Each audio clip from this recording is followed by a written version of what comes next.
Gak kerasa kita udah mendekati bulan-bulan terakhir di 2023. Padahal kayak berasa kemarin baru pergantian tahun. Dengan menipisnya tahun 2023 ini, pasti kebanyakan dari kita ingat resolusi yang kita buat di awal tahun. Karena pergantian tahun adalah momen kebanyakan orang ingin mengubah dirinya menjadi lebih baik. Jadi lembaran baru, New Year New Me, dan lain sebagainya. Sehingga kita semangat membuat resolusi di setiap pergantian tahun. Tapi pertanyaannya adalah, apakah ada resolusi kalian yang tercapai di tahun ini? Apa hanya euforia semata untuk membuat resolusi di awal tahun? Karena faktanya 92% orang gagal mewujudkan resolusi yang mereka buat di awal tahun. Berarti hanya 8% orang yang berhasil mewujudkan resolusinya selama setahun. Agar kalian selangkah lebih dekat menjadi 8% orang yang berhasil mewujudkan resolusinya, saya bakal kasih tahu cara jitu dengan menambahkan 2 kata ajaib dalam membuat resolusi dan mengubah pola pikir kita terhadap resolusi itu sendiri. Mari kita simak. Sebelum kita lihat 2 kata itu, mari kita lihat resolusi kita yang ada di tahun ini. Misalnya saya punya resolusi badan kurus. Apa yang ada di pikiran kalian kalau ingetnya cuman ingin badan kurus aja? Pasti bingung mau ngapain dulu ya, ngurangin makan, diet, olahraga.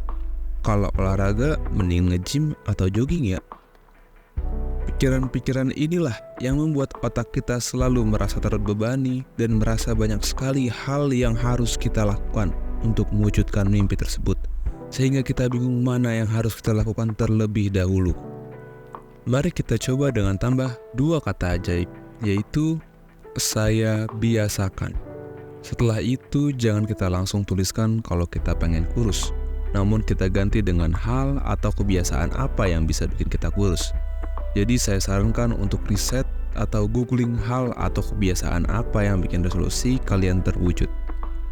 Contohnya, saya pengen kurus. Berarti resolusi yang saya buat adalah saya biasakan plus jogging 15 menit sehari, atau saya biasakan plus mengurangi 3 sendok nasi saat makan malam. Inilah yang disebut dengan reframing atau menyusun ulang dengan sudut pandang yang berbeda. Dari resolusi badan kurus ke saya biasakan jogging 15 menit sehari. Dengan menyusun ulang resolusi kita dengan cara tersebut, kita membuat otak tahu persis apa yang akan kita lakukan setiap hari dengan action yang jelas dan spesifik, sehingga kita dapat lebih mudah melakukan kebiasaan yang membuat kita lebih dekat untuk mewujudkan resolusi kita tanpa membuat otak kita terbebani dengan banyak hal karena action yang tidak jelas. Selain itu, dengan resolusi yang realistis dan intensitas yang sedikit akan membantu kita lebih mudah melakukannya secara konsisten. Misalnya, kalian sebelumnya tidak pernah jogging. Namun, kalian menulis resolusi, saya biasakan jogging 1 jam setiap hari.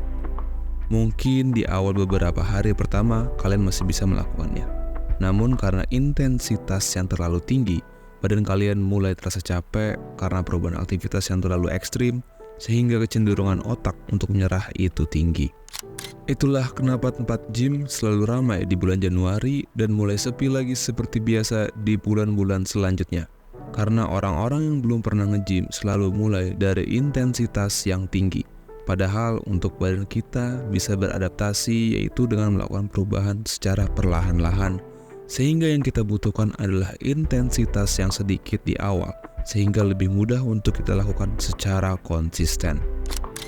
Ngomong-ngomong soal konsisten, ini adalah hal yang tidak kalah penting.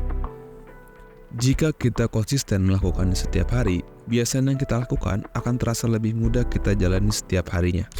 Seperti dulu saat saya kecil, saya merasa malas untuk sikat gigi dan butuh usaha besar untuk melakukannya.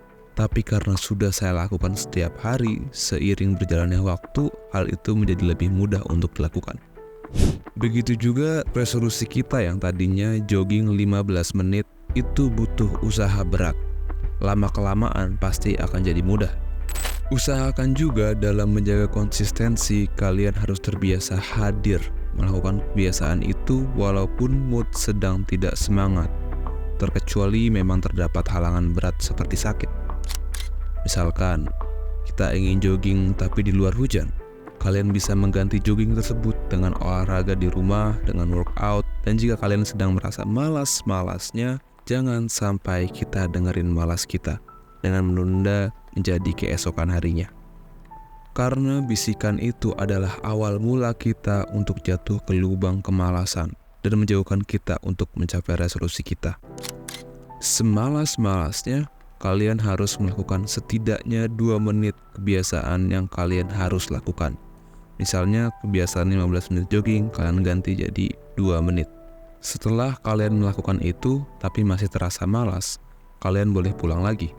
Tapi, seringkali jika kalian sudah melakukan aktivitas tersebut selama 2 menit, rasa malas yang ada di awal akan hilang dengan sendirinya. Jadi, semalas-malasnya kalian harus melakukan 2 menit kebiasaan yang ingin kalian lakukan.